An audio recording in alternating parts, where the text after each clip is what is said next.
আমার বেশি ওজন না তো আগে আরে না মেন কথা হলো কি বালি ঢুকতে উঠতে হ্যাঁ হ্যাঁ হ্যাঁ জারখান করেছে অন্য গায় অলসিলের মধ্যে এই যে কি টিমের পিছনে সকাল শেষ আরে না না তখন সকাল করে আমি জল মারছি জল মারা কি এবার এই যে সকারের তেল অয়েল সব চেঞ্জ হয়ে যাচ্ছে এই যে সব পড়তেছে এটা কি হলো সকার শেষ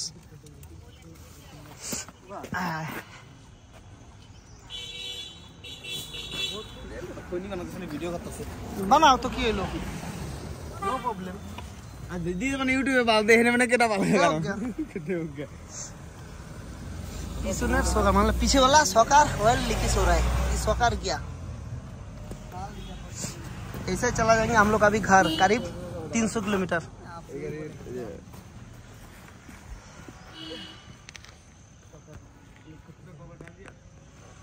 এই যে আমাদের এনএস 200 এই যে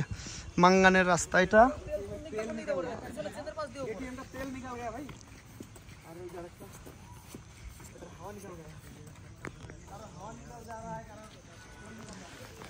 সকার একদম শেষ সকার চেঞ্জ করতে হবে